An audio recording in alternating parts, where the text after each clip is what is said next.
Eu nunca imaginei que salvaria minha própria vida com um simples clique no aplicativo de câmeras de segurança do escritório. Meu nome é Marina. Tenho 32 anos e durante 5 anos fui a secretária executiva do Dr. Roberto Mendes, CEO da Mendes em Associados, uma das maiores consultorias financeiras do país. Eu era boa no que fazia. Não, eu era excepcional. Organizava a agenda dele com precisão militar, gerenciava crises corporativas às 3 da manhã, fechava contratos que outros executivos deixavam escapar. Roberto confiava em mim cegamente, me dava autonomia total. E eu retribuía com lealdade absoluta. Mas tudo desmoronou quando Clarice, a esposa dele, decidiu que eu era uma ameaça. Não porque eu fosse, mas porque na cabeça dela, qualquer mulher próxima ao marido precisava ser eliminada. E ela quase conseguiu me eliminar literalmente. Tudo começou de forma sutil, como veneno que se espalha devagar nas veias. Nos primeiros 3 anos trabalhando com Roberto,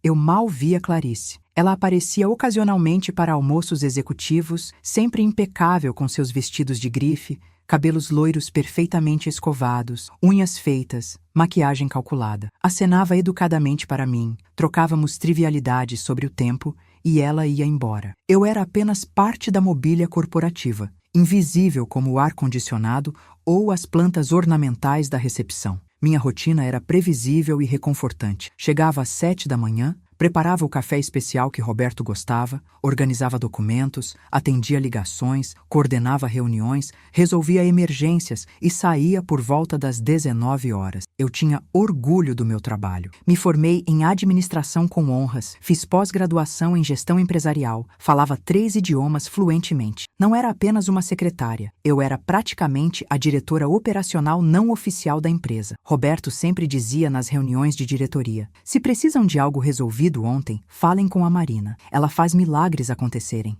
Mas há 6 meses, algo mudou drasticamente. Clarice começou a aparecer no escritório com frequência alarmante, 2, 3 vezes por semana. Sempre com desculpas elaboradas. Vim buscar Roberto para almoço, esqueci minha carteira aqui ontem, preciso pegar uns documentos, mas eu percebia os olhares. Aqueles olhos azuis gélidos me vasculhavam da cabeça aos pés, analisando cada detalhe do meu blazer preto, da minha saia na altura dos joelhos, dos meus sapatos de salto médio. Não havia nada provocativo na minha aparência, eu me vestia com o profissionalismo rigoroso que o ambiente corporativo exigia. Mas para Clarice, minha simples existência era uma provocação. Comecei a notar comentários passivo-agressivos jogados casualmente no ar. Nossa, Marina, você está aqui cedo de novo? Não tem vida pessoal, não? Dizia ela com um sorriso que não alcançava os olhos. Ou então, Roberto fala tanto de você em casa, parece que você é a pessoa mais importante da vida dele. O tom era açucarado, mas havia veneno destilado em cada sílaba. As coisas escalaram rapidamente depois disso. Clarice começou a me ligar diretamente, às vezes durante reuniões importantes. Marina, preciso falar com meu marido agora, exigia, sem nenhum por favor. Quando eu explicava educadamente que Roberto estava em videoconferência com investidores japoneses e não poderia ser interrompido, ela explodia. Quem você pensa que é para ditar quando posso ou não falar com meu marido? Você é só uma funcionária. Eu engolia a humilhação, pedia desculpas que não devia e tentava contornar a situação diplomaticamente. Mas Roberto começou a mudar também. Ele, que sempre foi cordial e respeitoso comigo, começou a me tratar com frieza desconcertante. Parou de me cumprimentar pela manhã, respondia meus e-mails com monossílabos secos, me excluiu de reuniões estratégicas que eu sempre participava. Eu não entendia o que estava acontecendo. Meu desempenho não havia mudado, eu continuava entregando resultados excepcionais, mas era como se uma parede de gelo tivesse crescido entre nós da noite para o dia. O pior momento aconteceu em uma sexta-feira, há 2 meses. Clarice apareceu no escritório sem avisar, durante uma reunião do conselho diretivo que eu estava coordenando. Invadiu a sala de conferências,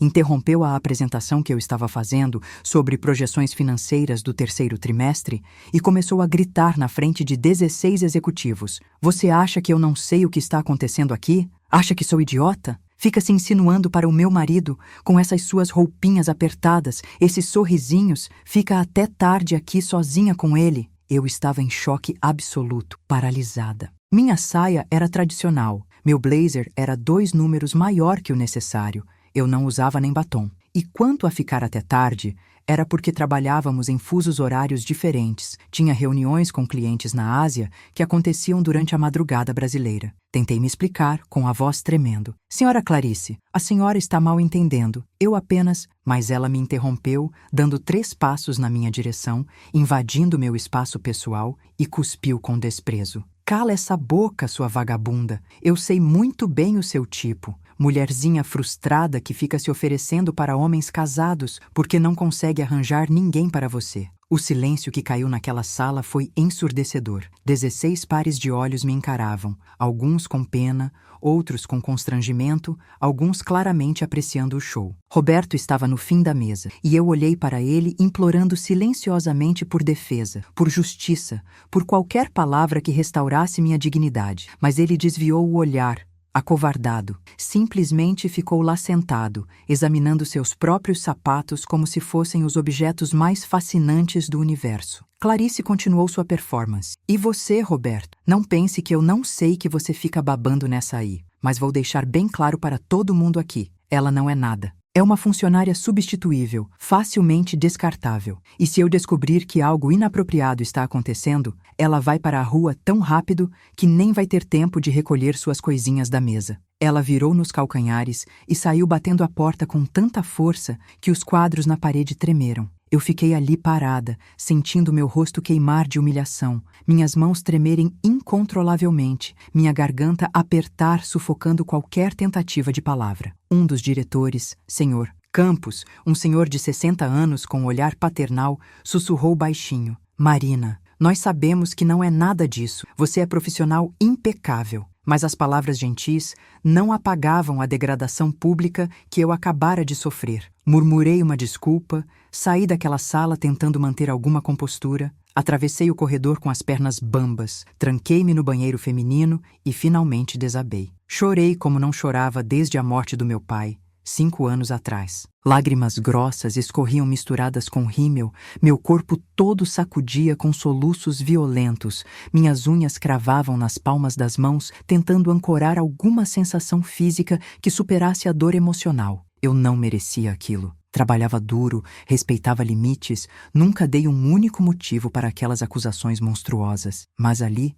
sentada naquele piso frio de cerâmica branca, encarando meu reflexo destruído no espelho, percebi algo fundamental. Chorar não resolveria nada. Clarice tinha declarado guerra, e eu precisava decidir se seria uma vítima passiva ou se lutaria de volta. Você que está lendo isso, se inscreve no canal, por favor. Preciso que você entenda que não estou contando essa história por vingança barata ou drama desnecessário. Estou contando porque sei que muitas de vocês já passaram por isso. A humilhação injusta, a acusação sem fundamento, o desprezo imerecido. Deixa aquele like se você já se sentiu pequena, diminuída, pisoteada por alguém que tinha poder sobre você. E comenta aqui embaixo sua experiência, porque às vezes só precisamos saber que não estamos sozinhas nessa. E eu prometo mesmo que o que vem nos próximos blocos vai fazer todo esse sofrimento valer a pena. Essa história tem uma reviravolta que você não vai acreditar. Nos dias seguintes àquela humilhação pública,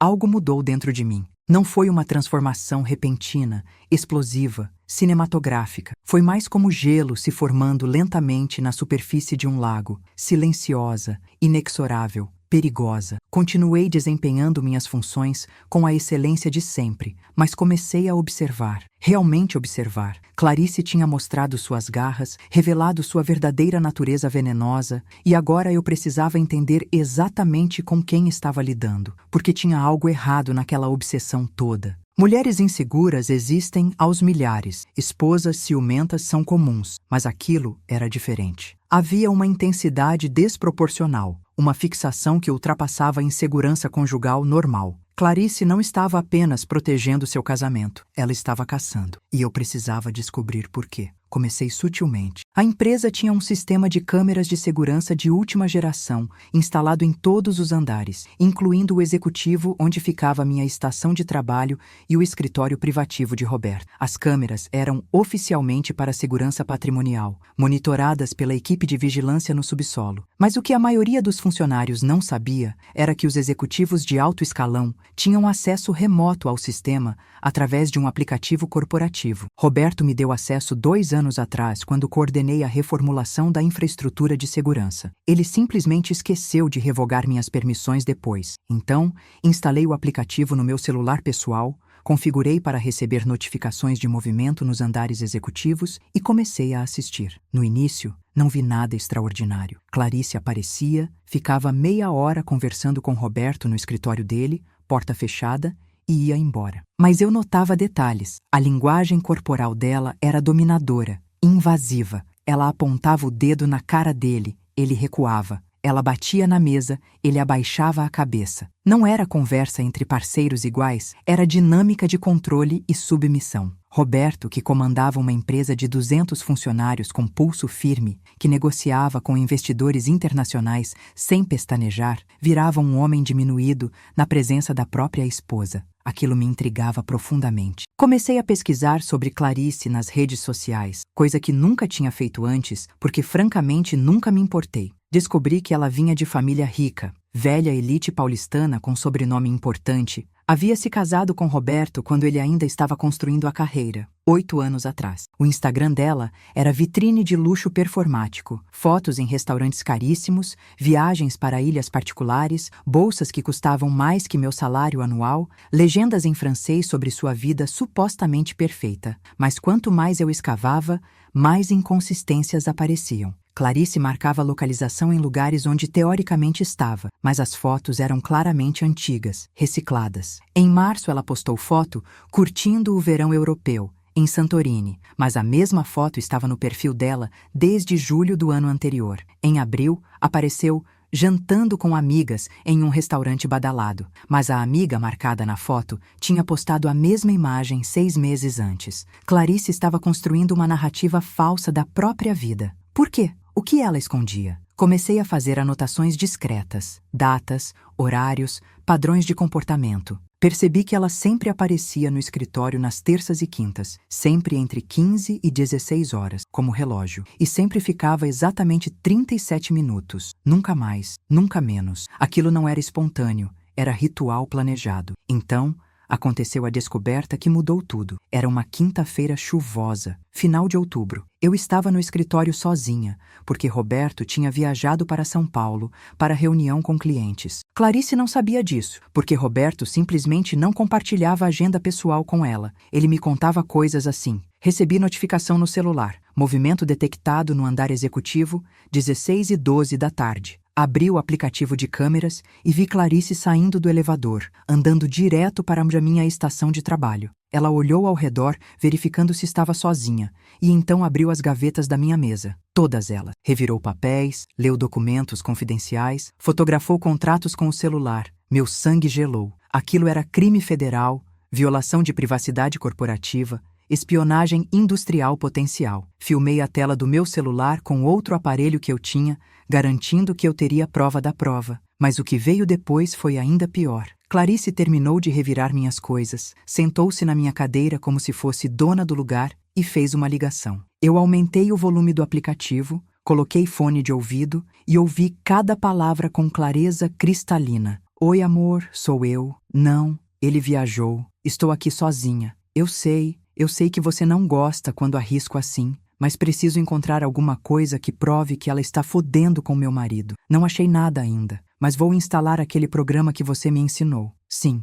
aquele que acessa os e-mails dela remotamente. Com as provas que eu fabricar, ele vai ter que mandar ela embora. Não consigo mais dividir a atenção dele com essa vagabunda. Minha mão tremeu tanto que quase derrubei o celular. Fabricar provas. Ela estava planejando forjar evidências de um caso inexistente para me destruir profissionalmente. Mas foi a próxima parte da conversa que revelou a verdade completa. Babi, quando a gente finalmente se livrar dela e eu conseguir controle total sobre os assuntos do Roberto, vamos poder desviar aqueles 2 milhões que você mapeou na conta corporativa, igual planejamos. Eu já preparei o terreno, ele assina qualquer coisa que eu coloco na frente agora, está completamente manipulado. Só falta tirar essa secretária do caminho, porque ela é esperta demais e vai perceber as transferências. Depois a gente se livra do Roberto também. Divórcio com metade de tudo. E finalmente vivemos nossa vida juntos sem esconder. Ela riu, uma risada aguda e cruel que ecoou pelo escritório vazio. Eu te amo, Marcelo. Logo, logo somos só nós dois e muito dinheiro. Desliguei a gravação com as mãos tremendo violentamente. Clarice não era esposa ciumenta. Era criminosa calculista. Tinha um amante. Estava planejando o desvio de valores milionários da empresa, manipulando Roberto psicologicamente para ter controle sobre decisões corporativas e me usando como bode expiatório conveniente. Tudo se encaixou. Os comentários sobre Roberto falar demais sobre mim, a insistência em me afastar das reuniões estratégicas, a invasão constante ao escritório. Ela precisava me tirar do caminho porque eu era o único obstáculo real entre ela e um crime de colarinho branco perfeitamente executado. E o pior, Roberto estava tão manipulado que seria incapaz de ver a verdade, mesmo se ela fosse tatuada na própria testa. Nos dias seguintes, continuei minha rotina normal externamente, mas internamente estava em modo investigação máxima. Instalei aplicativo de gravação no meu celular, comecei a documentar cada interação com Clarice, cada ordem estranha que Roberto me dava, cada inconsistência financeira que notava nos relatórios. Descobri que nos últimos 4 meses, pequenas transferências vinham sendo feitas de contas corporativas para empresas fantasmas, 8 mil aqui, 15 mil ali, 23 mil acolá. Valores que individualmente não acendiam alertas, mas que somados chegavam perto de 200 mil reais. Era engenhoso. Eles estavam testando o sistema, vendo se alguém notava, preparando terreno para o golpe maior. E eu tinha certeza de que esse alguém era Marcelo, o amante misterioso que entendia de engenharia financeira o suficiente para mapear contas corporativas. Clarice intensificou os ataques. Começou a aparecer no escritório diariamente, sempre com novas crueldades criativas. Um dia derramou café acidentalmente no meu relatório de 50 páginas que eu tinha passado uma semana preparando para a apresentação ao conselho, 15 minutos antes da reunião. Ai, me desculpa, Marina, que desastrada eu sou, disse com sorriso malicioso enquanto eu via meu trabalho se transformar em pasta marrom encharcada. Tive que apresentar de memória, sem material de apoio, enquanto ela sentava no fundo da sala, sorrindo como espectadora de filme de comédia. Outro dia, confundiu minha carteira com a dela e a levou embora, deixando-me sem documentos, sem dinheiro, sem cartões de transporte. Passei a noite na empresa, dormindo no sofá da sala de descanso, porque não consegui voltar para casa sem meios de transporte e sem chaves. E Roberto? Roberto simplesmente ignorava tudo, dizendo que eram questões pessoais entre mulheres, nas quais ele preferia não se meter. Mas eu mantinha a calma. Cada humilhação era combustível para minha determinação crescente. Cada comentário cruel era mais uma evidência que eu arquivava mentalmente. Eu tinha me transformado em jogadora de xadrez, pensando 5 movimentos à frente, antecipando cada golpe dela, preparando meus contra-ataques silenciosamente. Clarice achava que tinha ganhado o jogo, mas mal sabia que eu já tinha descoberto todas as cartas marcadas que ela escondia nas mangas. A paciência é virtude que poucas pessoas dominam,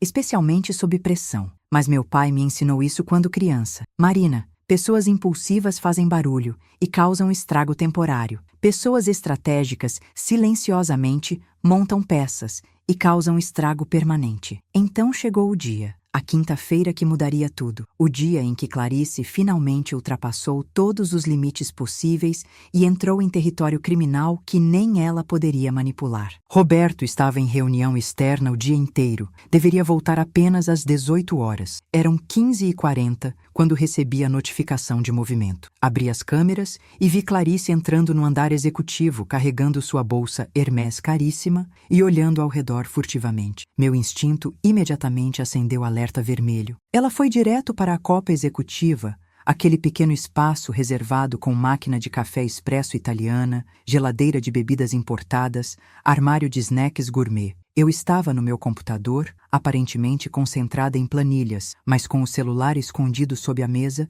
transmitindo as imagens das câmeras em tempo real. Vi Clarice abrir sua bolsa e tirar um vidrinho pequeno, marrom, sem rótulo. Meu coração disparou. Ela despejou o conteúdo do vidrinho na minha xícara favorita, aquela de cerâmica azul com estampa de gatinhos que eu sempre usava. Mexeu bem mexido com a colherzinha, garantindo que o pó ou líquido se dissolvesse completamente. E então, ela pegou o celular e fez uma ligação, rindo alto, estridente. Consegui, amor. Coloquei tudo no café dela, igual você instruiu. Você tinha razão. Esses laxantes industriais, misturados com aquele remédio controlado, vão fazer um estrago do caralho. Essa secretária vai parar no hospital hoje. E quando descobrirem que ela estava usando substâncias controladas no ambiente de trabalho, vai ser demitida por justa causa. Roberto não vai ter escolha. É o empurrão final que precisávamos. Meu sangue gelou e ferveu ao mesmo tempo. Laxantes industriais misturados com medicação controlada poderiam causar desidratação severa, falência renal, até morte dependendo da dosagem e da saúde da pessoa. Clarice não estava apenas tentando me humilhar ou me demitir, ela estava literalmente tentando me matar. Ou, no mínimo,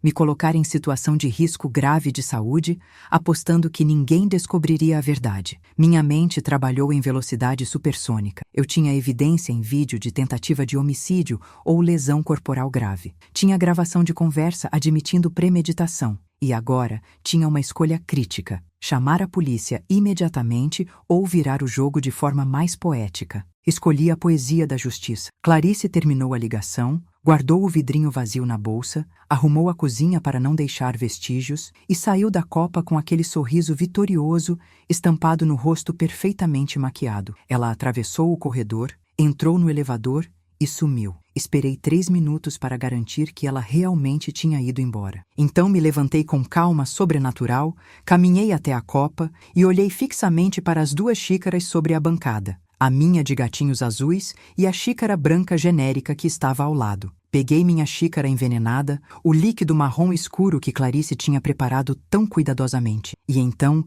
com um movimento deliberado e preciso, despejei todo o conteúdo na pia, enxaguei 3 vezes e coloquei de volta no lugar. Preparei café fresco na máquina expresso. Café puro, sem veneno, sem maldade, só café. Coloquei na minha xícara de gatinhos azuis. E então, peguei a xícara branca genérica e coloquei a mesma quantidade de café fresco nela também. Posicionei as 2 xícaras lado a lado na bancada da copa, bem visíveis. A minha de gatinhos à esquerda, a branca à direita. E voltei para a minha estação de trabalho. Sentei-me na minha cadeira e esperei. Preparei meu celular para gravar discretamente. Preparei meu psicológico para não demonstrar nenhuma emoção. Preparei minha alma para assistir à justiça divina em ação. 23 minutos depois, recebi notificação. Movimento detectado. Clarice estava voltando. Ela saiu do elevador caminhando com aquela confiança arrogante de quem acha que executou o crime perfeito. Foi direto para a copa, claramente pretendendo estar lá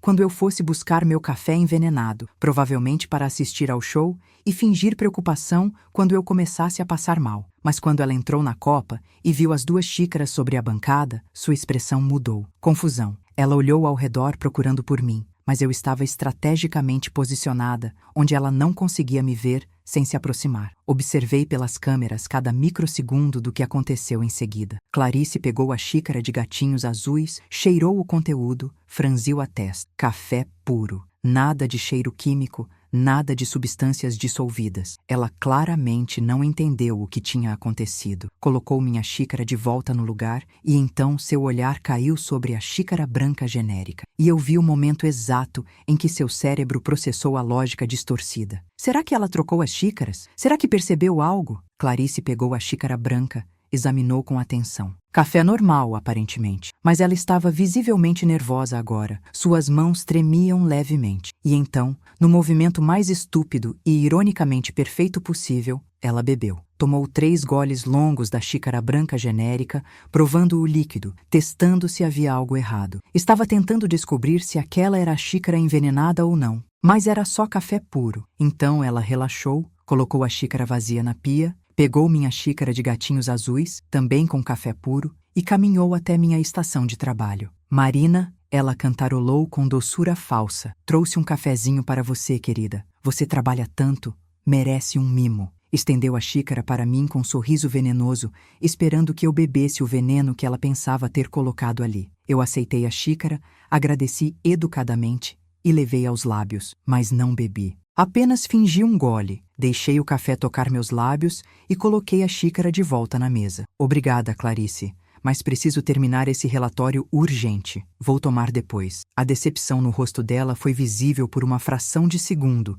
antes de ser mascarada por outro sorriso falso. Tudo bem, querida. Tome enquanto está quente. Ela virou para sair, claramente frustrada porque seu show de horrores não tinha começado. E foi nesse momento que o universo entregou a vingança perfeita sem que eu precisasse mover um dedo. Clarice tinha bebido 3 goles da xícara branca genérica na copa. A xícara que ela pensava estar limpa. A xícara que eu tinha enchido com café puro. Mas o que Clarice não sabia, o que ela não poderia ter previsto, era que quando ela colocou o veneno na minha xícara de gatinhos e mexeu com a colherzinha, algumas gotas respingaram na xícara branca que estava ao lado. Não muito, talvez 10, 15 gotas, mas o suficiente. Clarice andou 5 metros pelo corredor quando começou. Ela parou abruptamente, levou a mão à barriga, empalideceu visivelmente. Que estranho, murmurou, mais para si mesma que para mim. Deu mais 2 passos cambaleantes e parou de novo, dessa vez curvando-se levemente. O suor começou a aparecer na testa dela, brilhando sob as luzes fluorescentes do escritório.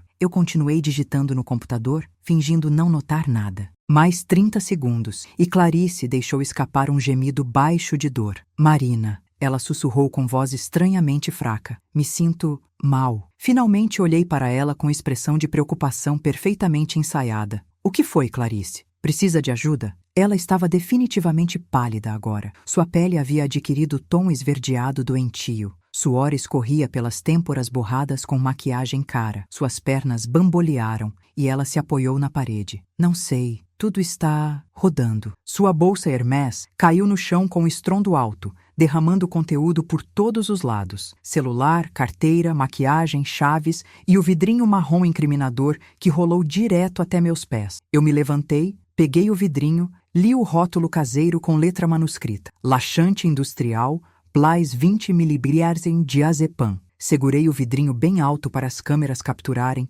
e então olhei para Clarice com expressão neutra. Clarice, o que é isso que caiu da sua bolsa? Ela tentou falar, mas vomitou violentamente no chão de mármore polido. 1, 2, 3 vezes. O corpo dela convulsionou com espasmos descontrolados. Caiu de joelhos, agarrando a própria barriga, gemendo de dor aguda. Eu continuei ali parada, segurando o vidrinho vazio que provava suas intenções criminosas, observando com calma, quase transcendental. Acho melhor ligar para a emergência, Clarice. Você não está bem. Peguei meu telefone da mesa, disquei 192 com movimentos deliberadamente lentos e relatei para a atendente do SAMU. Preciso de ambulância urgente. Uma mulher está passando muito mal aqui, vomitando, suando, tremendo, não sei o que houve. Dei o endereço, desliguei. Os próximos 15 minutos foram surrealistas. Clarice estava no chão, entre vômito e suor, chorando e implorando. Me ajuda, pelo amor de Deus, me ajuda. Eu trouxe toalhas, água, fiz o mínimo necessário humanitariamente, mas sem pressa excessiva.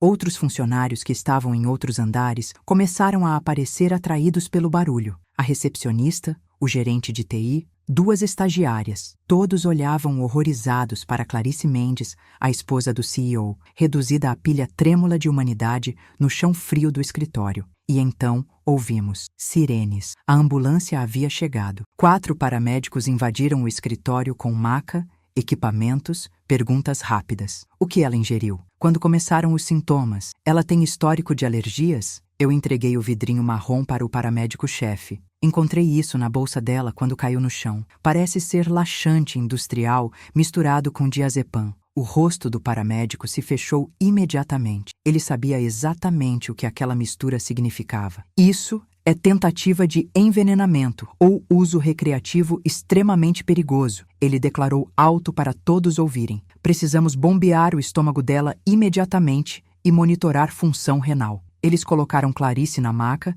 instalaram soro e começaram a tirá-la dali. Mas antes que saíssem, dei meu último golpe. Doutor, chamei o paramédico. Acho que você precisa saber que encontrei essa substância perto da minha xícara de café, minutos antes de ela passar mal. Deixei a frase suspensa no ar, carregada de implicação. Os olhos do paramédico se arregalaram compreendendo. Ele olhou para Clarice, depois para mim, depois para o vidrinho na mão dele. Vamos precisar envolver as autoridades, disse gravemente. A ambulância levou Clarice. O escritório virou cenário de crime. Polícia chegou 30 minutos depois. 2 detetives, 4 oficiais uniformizados. Isolaram a copa, coletaram evidências, fotografaram tudo. Eu dei meu depoimento com calma absoluta, relatando cronologia exata. Clarice visitou o escritório, foi até a copa, saiu, Voltou depois, me ofereceu café, começou a passar mal minutos depois. Mencionei as câmeras de segurança. Tudo está gravado. O sistema captura tudo em alta definição. Os olhos dos detetives brilharam. Pediram acesso imediato. Sentei com eles na sala de conferências e exibimos as gravações. Clarice colocando substância na minha xícara. Clarice falando ao telefone sobre mandar a secretária para o hospital. Clarice voltando e bebendo da xícara errada. Os detetives ficaram em silêncio por longos segundos depois que as gravações terminaram. Finalmente, um deles, o detetive Silva, homem negro de 40 e poucos anos, com o olhar cansado de quem já viu muita maldade humana, balançou a cabeça lentamente. Senhorita Marina, acho que você acabou de se salvar de intoxicação grave ou coisa pior. Essa mulher tentou envenená-la premeditadamente. Temos evidência de vídeo, evidência de áudio admitindo intenção, evidência física do vidrinho, evidência médica dela mesma ingerindo a substância. Caso fechado, antes mesmo de começar. Ele suspirou fundo. E tem mais. Ela mencionou um homem nas gravações falando sobre desvio de dinheiro. Precisamos investigar isso também.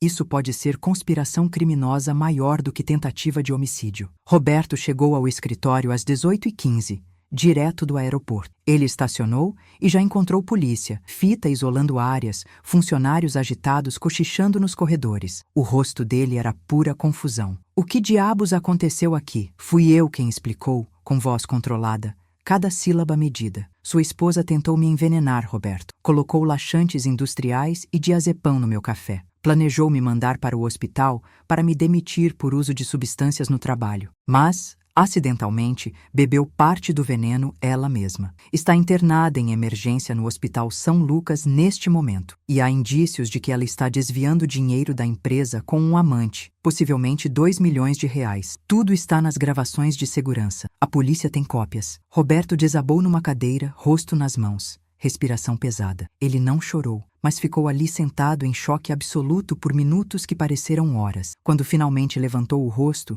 seus olhos estavam vermelhos, cansados, destruídos. Eu sou um idiota, sussurrou. Ela me manipulou completamente. Eu deixei você ser tratada daquele jeito. Deixei ela humilhar você publicamente. Ignorei os sinais porque eu sou covarde. Marina, eu sinto muitíssimo. Suas desculpas soavam sinceras, quebradas, desesperadas, mas eram tarde demais para consertar meses de humilhação que eu sofri. Tarde demais para restaurar confiança destruída. Tarde demais para desfazer dano que já estava feito. Olhei para Roberto com expressão indecifrável. Obrigada pelas desculpas, disse simplesmente, mas agora tenho que me concentrar em garantir que justiça seja feita. Sua esposa tentou me assassinar, Roberto. Literalmente. E você precisa se concentrar em descobrir quanto dinheiro ela roubou da sua empresa. Virei as costas e voltei para minha mesa, deixando-o ali sentado sozinho com o peso das próprias escolhas e fraquezas. O detetive Silva se aproximou de mim discretamente. Senhorita Marina, vamos precisar de mais depoimentos nos próximos dias, mas pode ir para casa agora. Você passou por trauma severo hoje. Precisa descansar. Agradeci, peguei minha bolsa, olhei ao redor do escritório que tinha sido meu segundo lar por 5 anos e saí porta afora. Mas enquanto caminhava pelo estacionamento em direção ao meu carro, sorriso pequeno e vingativo finalmente se formou nos meus lábios. Clarice tinha tentado me destruir e acabou se destruindo. O veneno que preparou tão cuidadosamente para mim envenenou ela própria. A armadilha que armou com tanta malícia a capturou. E agora enfrentaria acusações criminais por tentativa de homicídio, enfrentaria investigação por desvio de valores, enfrentaria destruição da própria vida perfeita de mentiras que construiu. E o mais delicioso, tudo havia sido gravado em alta definição, time-stamped, arquivado em servidores que nem ela, nem seus advogados caríssimos poderiam apagar. Clarice tinha cavado a própria cova, pulado dentro entusiasticamente e jogado terra sobre si mesma. Tudo o que eu fiz foi assistir. A investigação que se seguiu foi rápida e brutal. Dentro de 48 horas,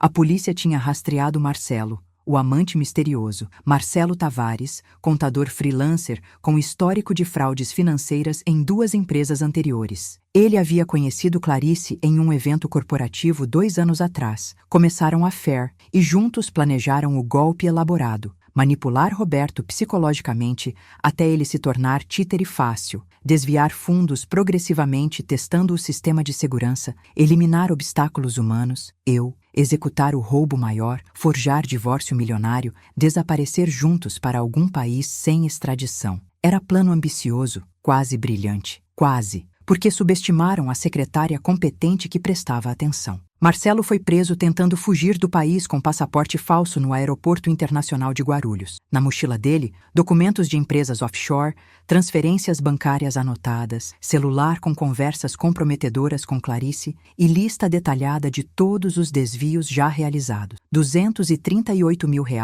já tinham sido roubados da empresa em pequenos incrementos ao longo de 6 meses. O plano era chegar a 2 milhões antes de desaparecerem. A auditoria emergencial que Roberto ordenou revelou o estrago completo. Empresas fantasmas criadas com documentos falsificados, contas em nomes de laranjas, transferências disfarçadas de pagamentos legítimos a fornecedores inexistentes. Era operação profissional, bem arquitetada. Se tivessem conseguido me eliminar como planejavam, provavelmente teriam sucesso. Clarice recebeu alta hospitalar depois de 3 dias internada. Ficou em observação porque o laxante industrial, combinado com diazepam, causou desidratação severa e arritmia cardíaca temporária. Poderia ter sido fatal se a dosagem fosse maior ou se ela tivesse bebido toda a xícara. Ironicamente, as mesmas substâncias que planejou usar para me hospitalizar quase a mataram. Médicos relataram à polícia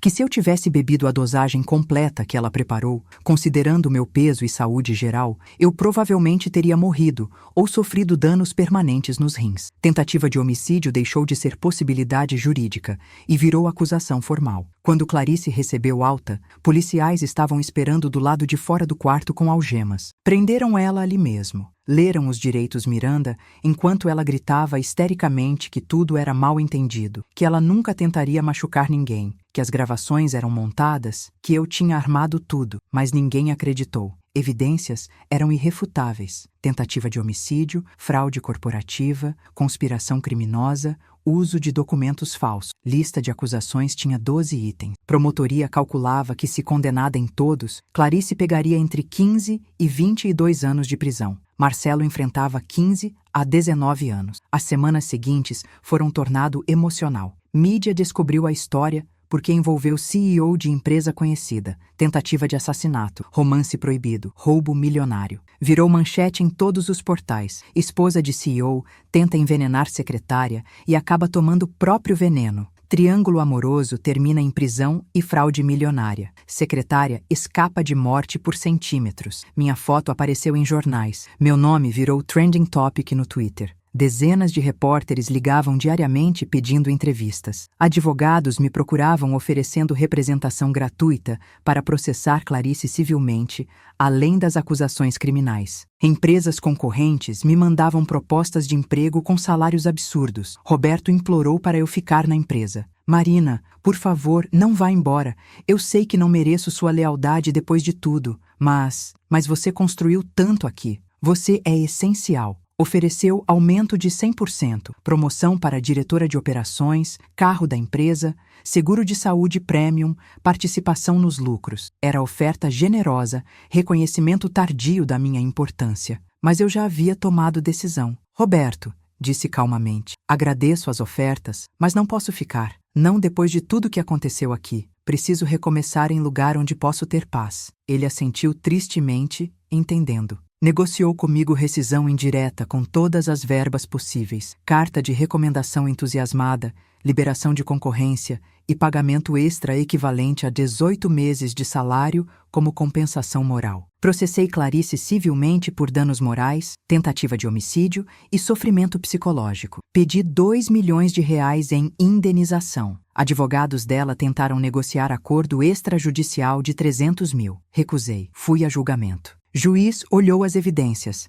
gravações em vídeo, áudio das conversas, laudos médicos, vidrinho de veneno, depoimentos de testemunhas, tudo perfeitamente documentado, e concedeu R$ 1.800.000 em minha favor, praticamente o valor total que pedi. Clarice teria que pagar depois de cumprir pena, possivelmente pelo resto da vida. Ela perdeu tudo. casamento, reputação, liberdade, dinheiro, futuro. Roberto descobriu que nos últimos meses de casamento, Clarice o manipulava com gaslighting psicológico intenso. Fazia ele duvidar da própria percepção da realidade, plantava suspeitas infundadas sobre pessoas ao redor, controlava com quem ele conversava e quando, monitorava celular e e-mails dele secretamente, isolava ele de amigos e família. Era abuso psicológico clássico, e ele estava tão dentro que não conseguia ver. O divórcio foi rápido e brutal. Cláusula de infidelidade no contrato pré-nupcial significava que Clarice não recebia nada. Zero. Ela, que vinha de família rica, acabou pobre, presa, destruída. Roberto entrou em terapia intensiva para processar trauma emocional de anos de manipulação. E eu? Eu aceitei proposta de uma empresa de consultoria internacional em São Paulo, posição de diretora executiva de operações para a América Latina, salário 4 vezes maior que recebia antes, escritório panorâmico no 22º andar, equipe de 20 profissionais sob minha supervisão, viagens corporativas para Londres, Nova York, Dubai, reconhecimento real da minha competência, respeito verdadeiro pelo meu trabalho e, mais importante, paz. Paz de saber que não teria que lidar com humilhação gratuita, com ataques infundados, com veneno literal ou metafórico. 6 meses depois do incidente do café envenenado, recebi mensagem inesperada no LinkedIn. Era de mulher chamada Tatiana, que trabalhava em outra empresa onde Roberto tinha sido consultor anos atrás. Marina, vi sua história na mídia. Precisava te contar algo. Clarice fez a mesma coisa comigo há 4 anos, quando eu era assistente do Roberto na empresa anterior. Não foi veneno no café, mas ela armou situações para me fazer parecer incompetente. Espalhou rumores de que eu estava tendo caso com ele, manipulou para eu ser demitida. Funcionou. Fui embora destruída. Levei 2 anos para reconstruir carreira. Nunca tive provas como você teve. Só queria te agradecer por expor ela. Você salvou outras mulheres de passarem pelo mesmo inferno. Li a mensagem 3 vezes, processando. Clarice era predadora serial. Eu não fui primeira vítima, só fui a primeira que documentou tudo e revidou. Quantas outras Marinas e Tatianas existiam pelo caminho dela? Quantas outras mulheres competentes foram destruídas pela paranoia tóxica e criminalidade calculada dessa mulher? A resposta veio nas semanas seguintes. Mais 7 mulheres me contataram, todas com histórias similares. Clarice tinha padrão de 30 anos. Identificar secretárias ou assistentes que trabalhavam próximo a Roberto em empregos anteriores, iniciar campanha de destruição psicológica e profissional, eliminar as ameaças percebidas. Mas comigo, ela escalou para a violência física real, e foi sua queda. Hoje, 14 meses depois, Clarice está cumprindo pena de 18 anos em penitenciária feminina. Marcelo pegou 17 anos. Ambos perderam apelações. Eu visitei Clarice uma vez, 3 meses após condenação. Não por perdão, não por fechamento, mas porque precisava olhar nos olhos dela e dizer certas coisas. Sentei do outro lado do vidro de acrílico arranhado, peguei telefone de parede empoeirado e esperei ela chegar. Quando Clarice apareceu, quase não reconheci. Cabelo loiro perdeu cor, raízes castanhas aparecendo, pele sem maquiagem revelando linhas de expressão e manchas, uniforme laranja desbotado, olheiras profundas. Ela parecia ter envelhecido 15 anos. O que você quer? Clarice perguntou com voz rouca, sem nenhum resquício da arrogância anterior. Respondi calmamente. Quero que você entenda algo. Eu nunca olhei para o seu marido com intenção romântica. Nunca quis roubar sua vida. Eu só queria fazer meu trabalho bem feito e ser respeitada. Você criou inimiga imaginária e transformou em inimiga real. Você plantou veneno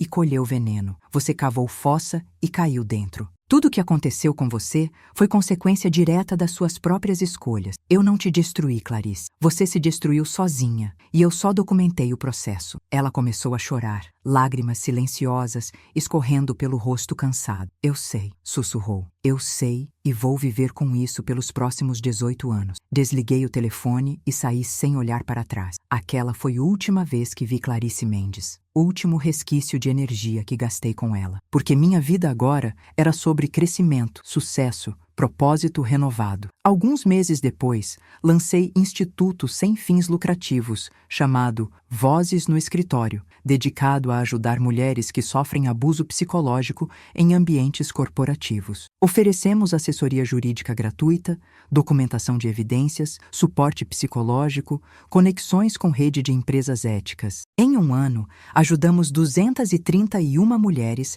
a escapar de situações tóxicas, processar agressores, reconstruir carreiras. Usei parte da indenização que recebi de Clarice para financiar o instituto. Parecia justiça poética usar o dinheiro dela para ajudar outras mulheres que ela poderia ter vitimizado. Roberto me ligou 6 meses atrás. Estava diferente, voz mais firme, menos quebrada. Marina, sei que não tenho direito de pedir nada, mas queria te agradecer. Você me salvou de casamento destrutivo que estava me matando lentamente. Estou em terapia, reconstruindo relação com minha família que Clarice tinha me afastado, reaprendendo quem sou sem manipulação constante. E queria que soubesse. Contratei nova secretária executiva, Maria Clara, mulher incrível de 52 anos com 30 anos de experiência. Criei protocolo rígido na empresa contra qualquer forma de assédio ou abuso entre funcionários. Instalei canal de denúncias anônimas. Implementei treinamento trimestral sobre ambiente de trabalho saudável.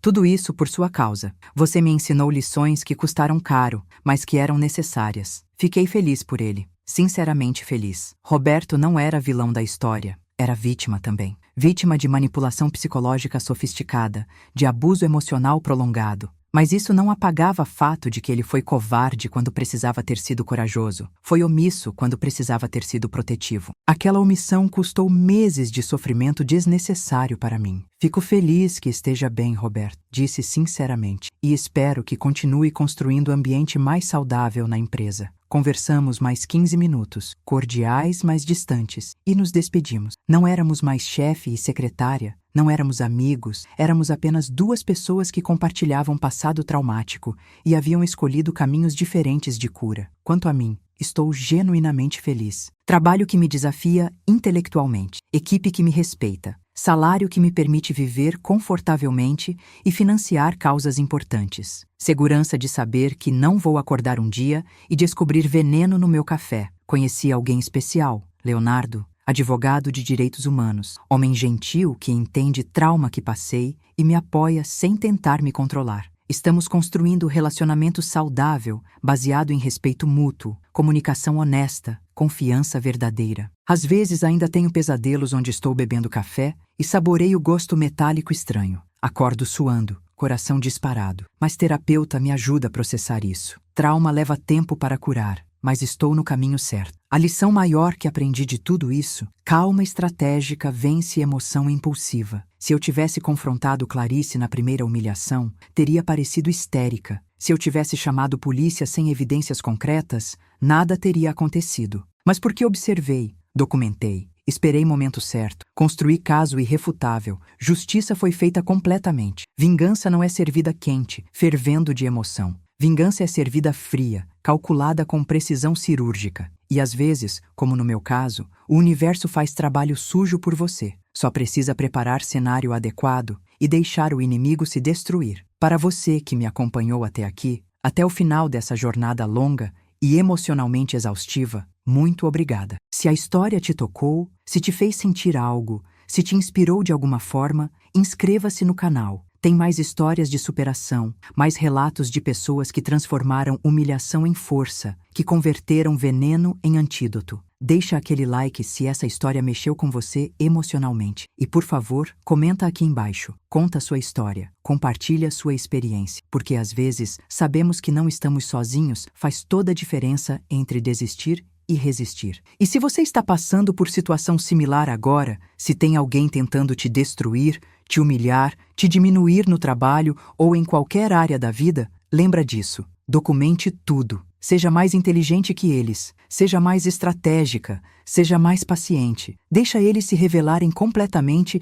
enquanto você silenciosamente constrói o caso contra eles. E quando finalmente agir, faça com precisão devastadora. Não por vingança mesquinha, mas por justiça merecida. Porque você merece respeito. Você merece dignidade. Você merece trabalhar, viver, existir sem medo de veneno literal ou metafórico no seu café. Minha história termina aqui, mas sua história continua. O que você vai fazer com ela? Como vai transformar sua dor em poder? Como vai converter humilhação em combustível para crescimento? As escolhas são suas, mas espero que tenha aprendido com minha experiência que é possível, sim, virar o jogo. É possível escapar do veneno. É possível assistir a justiça prevalecer. E é possível não apenas sobreviver, mas prosperar do outro lado do trauma. Clarice tentou me envenenar e se envenenou. Tentou me destruir e se destruiu. Tentou me enviar ao hospital e foi internada. Tentou me demitir e perdeu tudo. Hoje ela está presa. E eu estou livre, completamente, totalmente, gloriosamente livre. E nenhuma quantidade de arrependimento ou sofrimento da parte dela muda o fato fundamental. Eu venci. Não porque sou melhor pessoa necessariamente, mas porque fui mais inteligente, mais estratégica, mais paciente. E no final, a paciência e a estratégia sempre vencem a impulsividade e a maldade. Até a próxima história. Fiquem bem. E lembrem, se alguém prepara veneno para você, às vezes a melhor vingança é simplesmente deixar eles beberem do próprio cálice.